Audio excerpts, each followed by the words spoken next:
Coucou les amis, j'espère que vous allez bien. On se retrouve aujourd'hui pour parler bien sûr Disney. Et en plus, comme dimanche c'est la fête des pères, j'ai décidé de faire une spéciale qui est le meilleur papa Disney selon vous. Donc comme la dernière fois, je vous ai préparé un petit quiz. J'ai rentré toutes les figures paternelles de l'univers des films Disney qui me passaient en tête. Si j'en ai oublié, vous n'hésitez pas à me le dire en commentaire. On perd pas plus de temps et on se lance dans le duel. De côté parti pour élire le meilleur papa de l'univers Disney. Et le premier duo qui nous est donné, c'est donc Charlie, le papa de Dory dans le monde de Dory, contre Jagger Clay de Avalonia, l'étrange voyage. Honnêtement, entre les deux, je mettrais plutôt un pouce bleu pour Charlie, le papa de Dory, qui est quand même plus à l'écoute de sa fille, qui essaye de l'aider malgré sa maladie, de l'accompagner malgré son inquiétude, d'avoir confiance en elle, là où Jagger Clade abandonnera son enfant pour son objectif et son rêve à la première occasion. Donc hop, c'est Charlie qui gagne. Geppetto de Pinocchio contre le roi Triton de la petite sirène. Donc même si Triton est assez emblématique, en plus il est roi d'Atlantica, etc., je trouve que et qu'il a un sacré arc de rédemption dans le film, hein, on le voit bien évoluer. Je trouve qu'au début il est quand même assez dur, assez froid, assez distant avec Ariel. Il a du mal à la comprendre, il accepte pas sa passion ni quoi que ce soit, alors que Geppetto il est juste amour envers son fils qu'il attendait et que la bonne étoile lui a offert. Même si c'est un pantin de bois et pas un vrai petit garçon, il va tout faire pour essayer de retrouver son fils qui s'est se retrouver dans le ventre d'une baleine. Donc le meilleur des papas là, c'est vraiment Geppetto. Le roi Stéphane de La Belle au Bois dormant, donc papa de Aurore, contre Zurg de Toy Story 2. Donc faut avoir vu Toy Story 2, mais effectivement, Zurg dit un jour à Buzz l'éclair qu'il est son père dans une scène assez emblématique qui nous rappellera Star Wars. Donc entre les deux papas, on va quand même donner le plus au roi Stéphane qui va tout faire pour essayer de protéger sa fille contre la malédiction. Et même si ça veut dire l'élever loin de sa mère et de lui, etc., il va accepter la fille qu'il est et va tout faire pour la protéger. Donc, pouce bleu pour le roi Stéphane. On continue dans les papas A, des papas plutôt absents dans l'ensemble. Donc on a le père de Cendrillon dont on ne sait que très peu de choses, même si la jeune Cendrillon a l'air plutôt heureuse avec son père, etc., qui va tout faire pour essayer de lui retrouver une maman pour qu'elle soit plutôt comblée et entourée d'une vraie famille. En plus avec des sœurs, malencontreusement, il aura mal choisi sa compagne. Ça a l'air d'être un bon papa dans le peu de temps qu'on parle de lui. Et quant au grand prince de la forêt, c'est un papa assez distant. Après, on est dans un règne animal où le mâle est plus là pour défendre l'art que vraiment être un bon papa de famille. Malgré tout, il va essayer d'accompagner Bambi à la mort de sa mère, etc. Là, difficile de départager les deux. Pour moi, pas assez présent et pourtant, on a l'impression qu'ils ont essayé de tout faire. Je vais quand même mettre un petit point pour le grand prince de la forêt, puisque on le verra un petit peu plus, et surtout dans Bambi 2, où il accompagnera réellement son fils. Donc, Gimli de Alerte Rouge, donc le papa de Mei contre Agnar, je sais pas comment vous le prononcez, de la Reine des Neiges. Alors, autant Agnar, je trouve ses choix un petit peu problématiques, surtout que durant la prophétie, pour expliquer un peu le pouvoir d'Elsa, les trolls lui disent de but en blanc qu'il ne faut surtout pas qu'elle ait peur, et je trouve qu'ils la font grandir dans la peur, où il faut qu'elle cache son pouvoir, qu'elle en parle pas, qu'elle essaye de le faire disparaître, de le condenser, qu'il n'existe réellement pas. Et ça ne peut que vous faire grandir dans un climat de peur de déclencher votre pouvoir, de recréer un accident, etc. Alors que le papa de Ginny, c'est un papa qui essaye d'être là pour sa fille, mais on sent que c'est pas lui l'autorité de la maison, c'est plutôt la mère, et même s'il essaye d'accompagner au mieux sa fille, etc., et il aura des gestes plutôt attentionnés et doux quand elle commencera à douter, donc je vais mettre un point plutôt pour Ginny. Alors, Phébus dans Le Bossu Notre-Dame 2, donc il y a eu un enfant avec Esmeralda, ou Buck Plug de Chicken Little. Je n'ai pas vu de Chicken Little, donc je vais mettre le point à Phébus, mais pareil que de toute façon, le père dans Chicken Little, c'est une catastrophe. Alors, le père de Coco ou le chef Powhatan de Pocahontas. Alors là aussi, pareil, hein, le père de Coco, on le voit un petit peu, mais pas vraiment très présent dans l'ensemble. Il va quand même essayer d'aider un peu son fils, même si c'est sa mère qui a toute autorité sur la maison, etc. Donc un peu compliqué de se mettre en avant, etc. Donc difficile de dire est-ce que c'est vraiment un bon papa. Quant au chef Powhatan, pareil, il a une sacrée évolution. Au début, il veut marier sa fille dans un mariage arrangé, et même si elle n'est pas amoureuse, il dit qu'elle doit faire ça. Quand elle tombe amoureuse de John Smith, il l'accepte quand même. Il voit la femme qu'elle est devenue et il est fier d'elle. Je vais mettre au chef Powhatan parce qu'on a vraiment une évolution du papa. Alors, Augustin Madrigal ou le roi, donc le père du prince, dans Cendrillon. Alors autant les deux, ils ont leurs bons et mauvais côtés. Lui, il a qu'une envie, c'est de voir marier son fils et avoir des petits-enfants. Pour le reste, ce qui s'inquiète, est-ce que son fils, qu'est-ce qu'il veut, où est-ce qu'il veut aller ou quoi que ce soit. En tout cas, dans le film Cendrillon, on n'en sait pas grand-chose. Il a l'air quand même très intéressé quand il choisit une épouse, qu'importe son rang ou quoi que ce soit. Donc ça a l'air d'être quand même un papa attentionné. Même si son objectif, c'est plutôt l'héritage et faire un héritier pour le trône. Dans la suite de Cendrillon, on le découvre un petit peu plus, surtout avec Anastasie, donc j'avoue que je suis plutôt attachée à ce personnage-là. Augustin Madrigal, je trouve que c'est un papa qui, malgré essaye d'accompagner sa fille, quand la figure matriarcale de la maison va se mettre en avant, il va plutôt s'effacer et essayer de rien dire ou quoi que ce soit, alors que Mirabel a besoin qu'on l'accompagne, qu'on soit à ses côtés et qu'on la soutienne quoi qu'il arrive, surtout dans une famille où tout le monde a de la magie, sauf elle, et son père qui n'en a pas devrait mieux la comprendre. Donc pour moi, ça sera le roi dans Cendrillon qui aura le petit bonus. Alors, j'ai mis l'empereur de Chine de Mulan 2, puisqu'effectivement, on voit en tant que père qui décide d'envoyer ses filles dans un mariage arrangé avec les princes d'autres nations, et ce choix a l'air de le peser malgré qu'il accepte. On sent que sa place au pouvoir et quoi que ce soit a plus d'importance quand même que son rôle de famille, et le pèse et l'oblige à faire des choix qui sont extrêmement difficiles. Donc, difficile à dire, surtout que ces filles sont quand même très neutres, elles effacent leur propre personnalité pour leurs devoirs, etc. Donc, ça doit être quelque chose au sein de la famille qui les a beaucoup pesées. Et de l'autre côté, on a le papa de Lucas. Donc, papa de Lucas effrayé par, un petit peu comme le père de Ariel, par sa fascination face au monde humain, mais qui va être un papa attentionné sur la fin, etc. J'ai du mal à me dire parce que là c'est quelqu'un d'effrayé qui va essayer de tempérer la passion de son fils, etc. et de lui dire que c'est quelque chose de mal plutôt que essayer de l'encourager, etc. Alors que là on a un papa qui met en avant tout son pouvoir, son devoir et sa place dans la société. J'ai plus d'attachement pour l'empereur, même si effectivement c'est pas le must-have des papas. Alors George Darling de Peter Pan ou Pongo des 101 Dalmatiens. George Carlin est pas un mauvais père, mais il est très strict et il va avoir tendance à, pour mettre son autorité au maximum, à mettre la façon d'être de sa fille de côté pour en faire une fille modèle dans la société, alors que Pongo va tout faire quoi qu'il arrive avec ses chiots pour les retrouver, les sauver, va accompagner Perdita durant sa grossesse au maximum en la soutenant, etc. Quand il va avoir un de ses fils qui va être soi-disant mort à la naissance, il va essayer de pousser pour qu'on trouve une solution pour le ramener à la vie. Bref, c'est un papa à 100% comme il faut. Alors Thomas O'Malley qui va devenir un papa de substitution pour les trois chatons de Duchesse, ou Amphitryon qui est devenu le papa de substitution de Hercule sur Terre.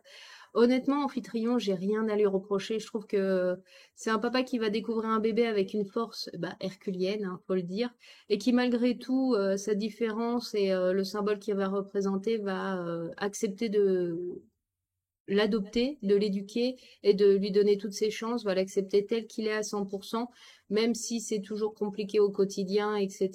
Parce que on peut difficilement être accepté avec la différence.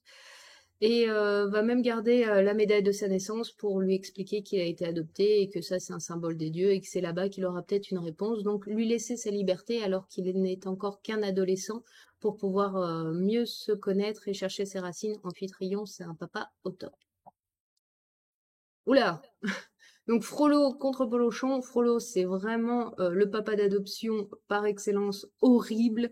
Il va séquestrer Quasimodo, tuer ses parents, le traiter toujours tel un paria qui doit se cacher, etc. Et va même essayer de le tuer à la fin. Donc le papa meilleur de l'année, non, on va passer outre. Par contre, Polochon, on le voit très peu à l'écran dans La Petite Sirène 2, mais ça a l'air d'être un papa qui s'occupe de ses enfants, qui a l'air de passer du temps et en profiter, même si c'est fatigant, donc bon point pour Polochon.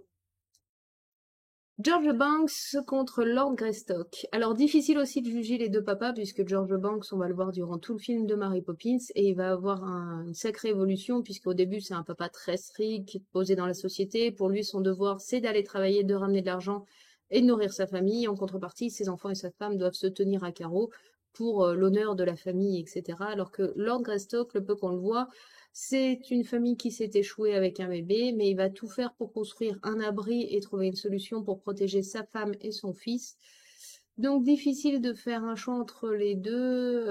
Je sais pas trop au quotidien ce que ça va donner comme papa, mais en tout cas dans l'adversité, il va donner son maximum pour protéger les siens. Donc je vais mettre un point pour Lord Gaston. Sir Hector de Merlin l'Enchanteur, donc père d'adoption de Moustique, ou Hector Riviera de Coco, donc le grand-père de Coco, je dirais, même l'arrière-grand-père de Coco.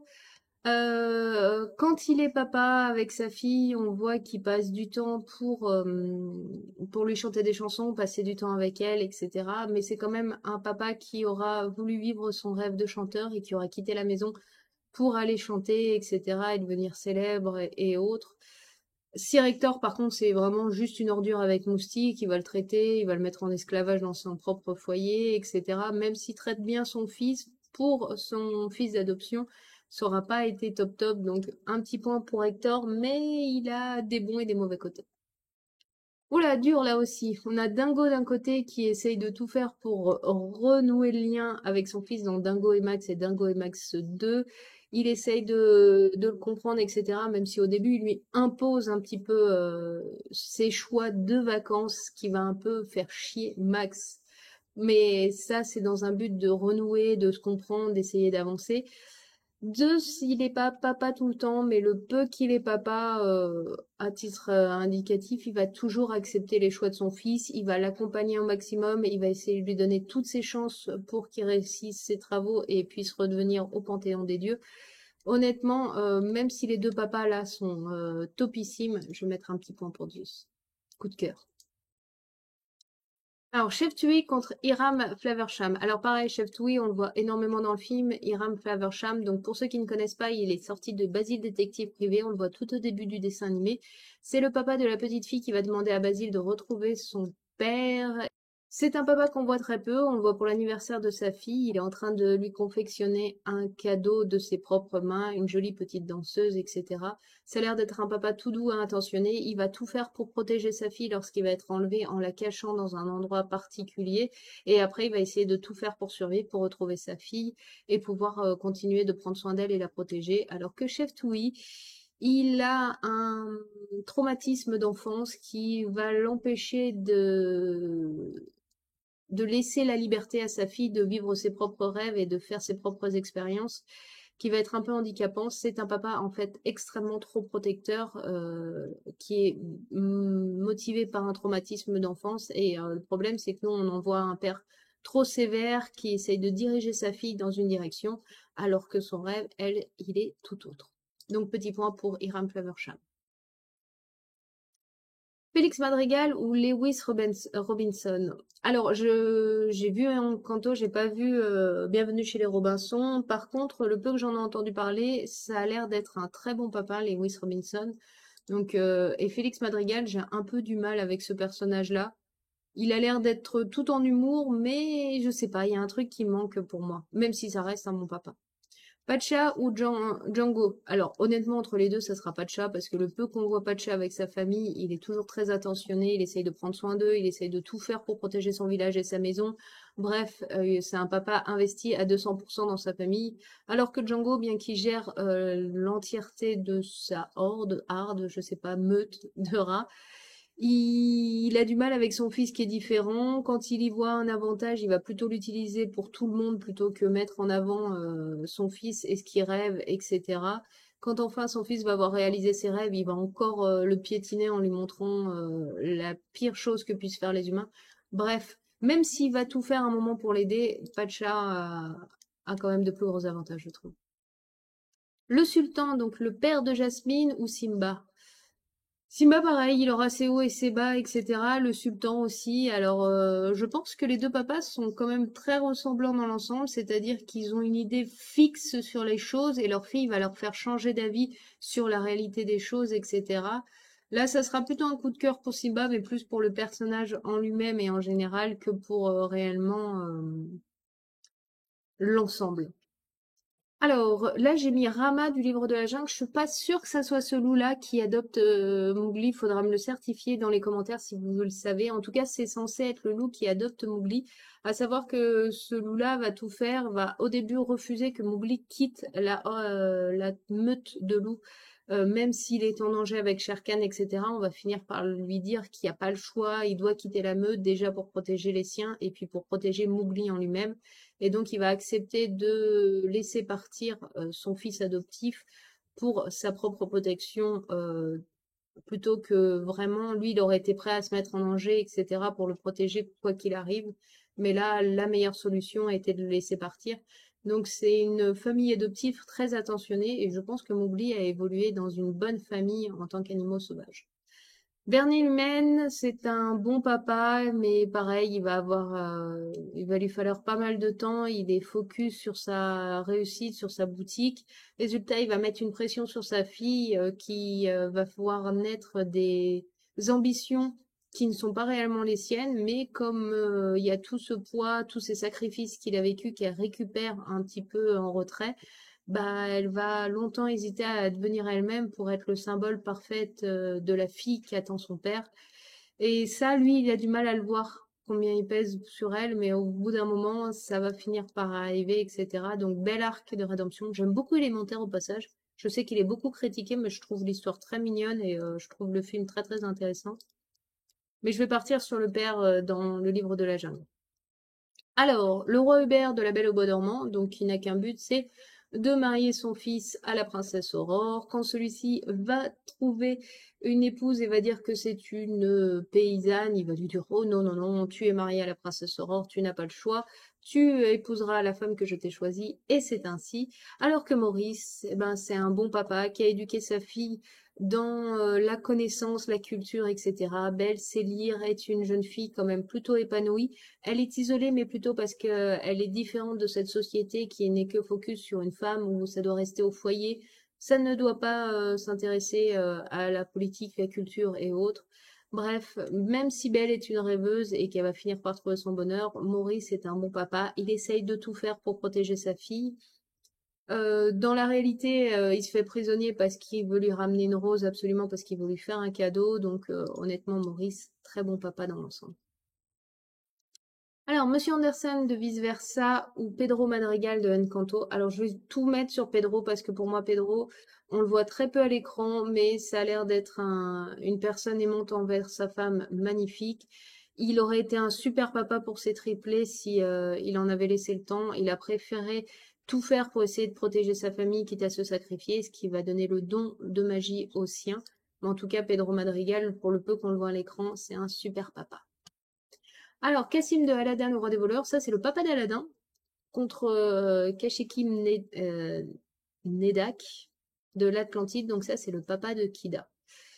Donc Cassim, ça reste quand même un roi des voleurs, etc. Même s'il aura des bons côtés dans l'ensemble, je trouve que c'est pas un super papa. Le père de Kida est un petit peu dur avec elle. Il a perdu sa femme durant la protection donc de l'Atlantide avant qu'elle disparaisse sous la terre, etc. Et résultat, il essaye de protéger sa fille du cristal quoi qu'il arrive, mais résultat, il a mis tout son peuple en danger et puis en végétation. Son peuple végète, il ne sait plus lire, il ne sait plus écrire ou quoi que ce soit. Tout ça pour protéger son propre enfant. C'est un papa super protecteur, donc il a quand même l'avantage d'être un meilleur papa que Cassie. Eric, donc dans La Petite Sirène 2, qui devient papa de Mélodie, ou Robert Parr des Indestructibles. Deux papas bien différents, même si Eric n'a pas une grande place dans La Petite Sirène 2, il faut avouer que il essaie quand même avec sa fille de nouer des liens. Il a l'air assez proche d'elle malgré tout. Il essaye de l'aider, de l'accompagner pour qu'elle se sente le plus à l'aise possible, même si il y a quand même ce côté de Mélodie, cette part cachée où elle est intéressée par l'océan et elle doit le cacher au sien parce que c'est trop dangereux pour elle. Mais ça, c'est un petit peu aussi le côté Ariel qui a pris le pouvoir sur cette famille avec son inquiétude et le besoin de protéger les siens quoi qu'il arrive. En tout cas, pour le peu qu'on voit, Eric a l'air d'être un papa quand même attentionné et aimant envers la jeune Mélodie. Quant à Robert Parr des Indestructibles, c'est un papa qui a l'air quand même beaucoup focus au début sur son propre ego. On le voit souvent dans les films, il a du mal à accepter que sa femme, à un moment, elle prenne à nouveau, elle soit mise en avant pour son pouvoir alors que lui reste homme au foyer. Faire les devoirs des enfants ou quoi que ce soit le fatigue vite et l'épuise vite alors que sa femme le faisait au quotidien avant sans aucun problème. Je mettrais quand même un petit point à Eric. Même s'il fait des efforts et qu'il évolue bien, je trouve que Eric a quand même un meilleur rôle dans l'ensemble. Le roi Frédéric de réponse ou Stu Hobbs de Zootopie. Alors je vais aller sur le roi Frédéric parce qu'on le voit très peu aussi être papa, mais on sent tout l'amour qu'il a pour son enfant. Ils essayent, quoi qu'il arrive, avec pour son anniversaire, la fête des lanternes, de retrouver leur fille disparue. Malgré toutes ces années où ils n'en ont plus jamais entendu parler, ils ont l'espoir ou quoi que ce soit qu'un jour elle réapparaisse. Ça montre l'amour infini qu'ont ses parents envers leurs enfants. Stuart n'est pas un mauvais papa, le problème c'est qu'il a ses propres peurs et que ses propres peurs l'empêchent de laisser sa fille rêver et d'aller vers ses objectifs parce que c'est trop différent de ce qu'il accepte et qu'il peut tolérer. Donc c'est pas un mauvais papa, il est très aimant, très protecteur, mais il n'accompagne pas assez sa fille dans ses rêves, etc. Chose que là, eh ben, on aurait peut-être eu plus de ce côté-là. Alors, Fergus de Rebelle ou Massimo de Luca. Alors, Massimo de Luca, un peu spécial comme papa, il parle pas du tout, et pour autant, il va être un père adoptif pour l'ami de Luca, j'ai plus son prénom, vous me direz en commentaire. Il a l'air d'être un bon papa pour sa fille, etc. Il a l'air d'être attentionné et autres, mais ce côté un petit peu, je parle pas, je montre juste mes actes, ma façon d'aimer par mes actes, ça peut des fois mettre un petit froid. Le roi Fergus, quant à lui, est quand même assez attentionné. Sa fille, elle a envie de tirer à l'arc, etc. Il sourit, il rigole avec elle, il l'accompagne. Il aime ses triplés, même s'il le fatigue. J'avoue que le roi Fergus, pour moi, c'est un papa super cool. Ah, un papa que vous connaissez peut-être pas trop, donc Chilkoot de Frères des Ours 2, c'est le papa de Nita. Donc Nita qui sera la copine plus tard de Kinaï, si j'oublie leur nom. Pour le peu qu'on le voit, ça a l'air d'être un papa très aimant qui a élevé donc sa fille seule, qui est très fier d'elle et qui l'accompagne dans tous ses choix. Quand son premier mariage va être refusé par les dieux, il va lui expliquer ce qu'elle doit faire pour essayer de rétablir l'équilibre et pouvoir épouser l'homme qu'elle a choisi. Et quand elle va lui dire qu'elle a choisi Kinaï en forme d'ours et qu'elle veut donc rester un ours avec elle, il va l'accepter sans aucun problème. Ça a l'air d'être un papa très attentionné et très plongé sur sa fille. C'est le papa protecteur, mais qui à la fois laisse sa fille évoluer selon ses besoins et autres. Très beau papa. Chef Benja, alors, il a tout ce qu'Achille coûte, mais en plus, il a ce côté d'être prêt à se sacrifier pour l'avenir de sa fille, qui, à ses yeux, a tout l'espoir en elle pour pouvoir sauver le monde, donc de la maladie qu'il y a au sein des royaumes du dragon. Donc pour moi, c'est la même chose à côté, mais avec un petit bonus en plus. Mufasa contre Fazou. Alors pour moi, là, il n'y a pas de lieu à dire, ça sera Mufasa. Mufasa est à l'écoute de Simba, il joue avec lui, il essaye de l'éduquer dans les bonnes et mauvaises situations. Quand Simba fait des erreurs, il est sévère avec lui, mais en essayant de lui amener une leçon de vie et lui expliquer pourquoi cette leçon et pourquoi il est sévère. Quand il va devoir se mettre en danger pour sauver son fils, il va tout faire pour le sauver, etc. J'aime beaucoup aussi Fazou de Mulan. Il a ce côté où il est quand même attentionné face à sa fille. Il essaye de l'aider, de la comprendre, de l'accompagner pour qu'elle gagne confiance en elle. Malgré tout, quand il se retrouve au cœur de la société et que sa fille a un comportement déplacé au niveau de la société, il va la remettre à une place qui est difficile à elle pour vivre. Et ça, c'est un peu compliqué au quotidien. Donc pour moi, ça sera vraiment Mufasa. Excellent papa.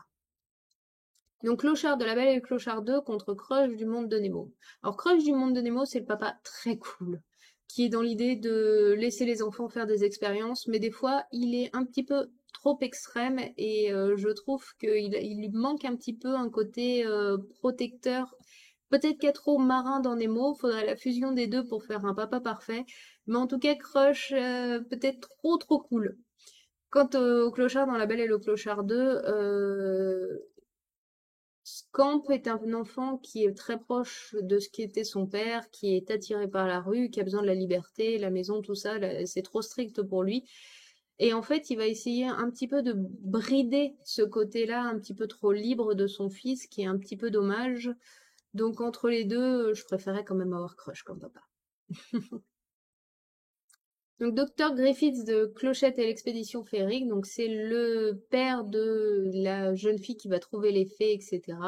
C'est un papa qui manque de temps dans le dessin animé et qui va complètement zapper tout ce que veut sa fille. Elle ne cherche qu'une chose, à se rapprocher de son père et de profiter d'un temps ensemble de découverte, de lui montrer tout ce qu'elle sait, tout ce qu'elle a vu de magique. Et lui est un peu trop focus sur son travail et quand en plus il va découvrir que sa fille disait la vérité, plutôt que reconnaître qu'il a eu tort de la traiter comme il a fait, il va être un petit peu dur avec elle, va récupérer la fée pour l'emmener au musée pour qu'elle soit étudiée, etc. Donc en plus, il va kidnapper sa meilleure amie qui vient de se faire. Bref, un papa qui manque d'intention vers sa fille, qui va à la fin capter que ce qu'il fait, bah, c'est pas très bien, qu'il est passé à côté de beaucoup de choses, mais dans l'ensemble, je pense qu'il est trop focus plutôt sur lui et son métier que sur son enfant, alors que c'était des vacances pour eux deux, c'est un peu dommage.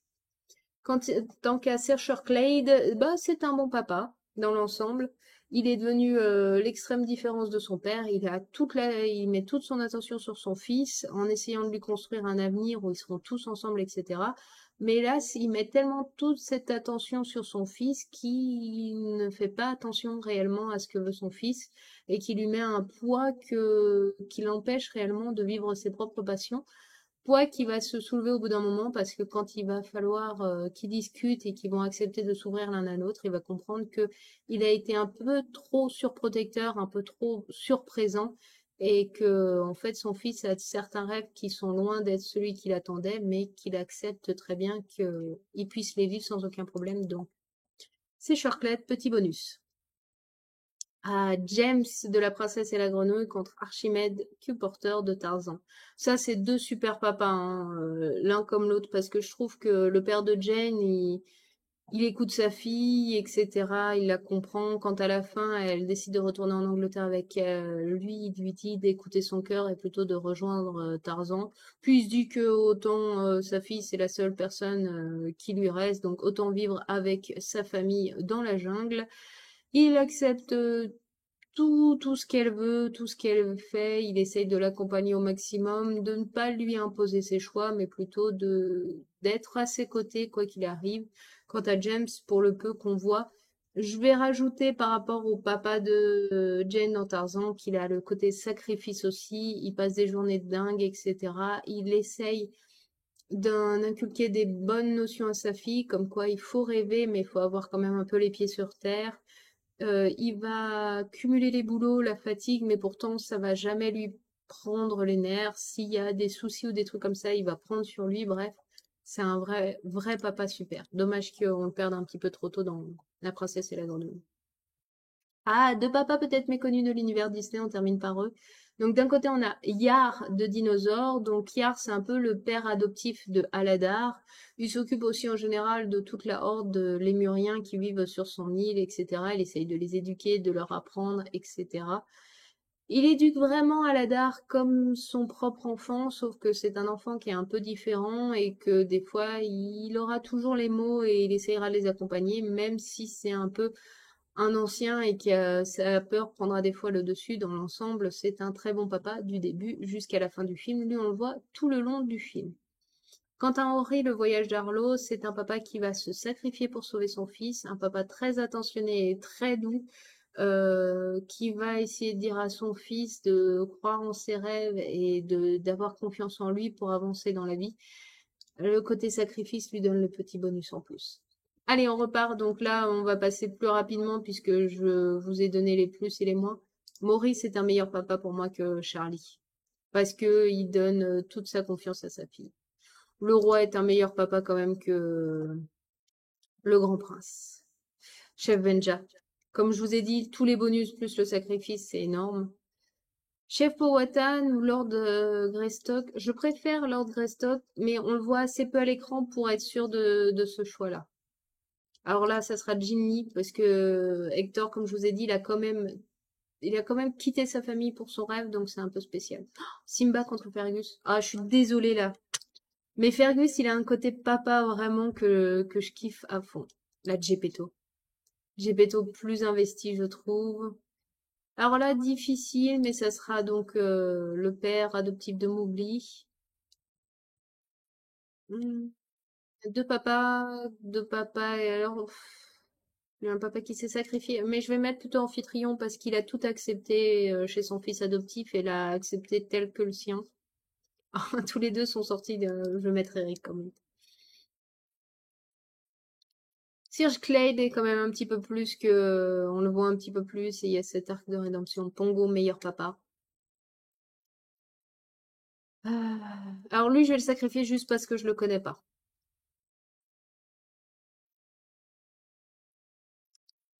Zeus. Si je devais choisir entre l'un et l'autre des papas, dur. James, quand même, il a ce côté vraiment...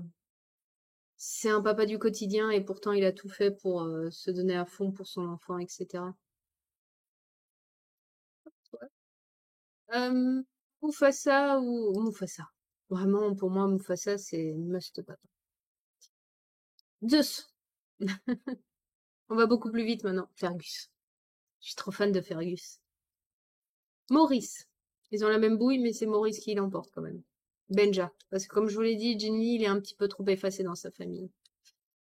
Amphitryon. Que je trouve qui est plus à l'attention. James est plus attentionné et plus à l'écoute que Eric. Mufasa, clairement. Oh! Pongo contre Gepetto. Plus dur, plus dur. C'est deux papas qui ont été prêts à tout sacrifier et à tout faire pour sauver leurs enfants, etc. Gepetto, il a pas ce côté famille dans le sens, il a pas d'épouse, il a pas vécu la grossesse, même s'il a façonné Pinocchio de ses propres mains, alors qu'on voit Pongo qui a un super papa et un super mari, donc ça sera Pongo, allez. Zeus contre Amphitryon. Ah, le véritable papa contre le papa adoptif, c'est le papa adoptif qui gagne quand même. Il a été là au quotidien, il a accepté son fils avec sa différence, il a accepté que son fils parte à la recherche de son passé pour mieux le comprendre. Pongo contre James. James. Il a ce côté attachant de papa que j'admire. Maurice contre Benja. J'aime beaucoup Benja, mais je vais mettre Maurice quand même. Oh, Fergus contre Mufasa, dur dur. Non, Mufasa est un vrai papa. Un papa comme on les aime. Les deux papas, là, ils ont vécu la même chose. Ils sont allés à 100%, ils ont été essayé de tout faire, ils donnent des bonnes leçons, ils passent du temps avec leurs enfants. Honnêtement, pour moi, James est la part humaine de Mufasa, et Mufasa, si il devait avoir un visage humain, ce serait celui de James. Pour moi, ils sont gagnants tous les deux, c'est difficile. Aïe, aïe, aïe. Allez, Mufasa parce que sa mort a été extrêmement triste. Et Amphitryon.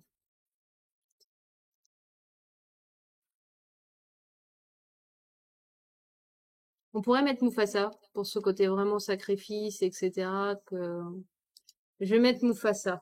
Et donc voilà les amis, on a terminé ce petit challenge. Pour ma part, le meilleur papa de l'univers Disney reste Mufasa. C'est un papa depuis le début très attentionné envers son fils, qui essaye de l'éduquer pour son futur rôle, qui sait être sévère quand il fait des bêtises, mais sait lui donner de très bonnes leçons pour mieux comprendre l'avenir. Il va même aller jusqu'à se sacrifier pour sauver la vie de son fils. Bref, c'est le papa dont on rêve tous. Je sais pas vous, lequel d'entre tous les papas de l'univers Disney a gagné sa place au sommet. N'hésitez pas à me le dire en commentaire.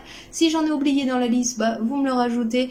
Et je les rajouterai au fur et à mesure dans le quiz, c'est pas grave. Nous on se retrouve très bientôt pour d'autres vidéos. En attendant, je vous remercie d'avoir suivi celle-ci et je vous fais tout plein de bisous. Bonne semaine à vous et bon courage et bonne fête des papas ce dimanche.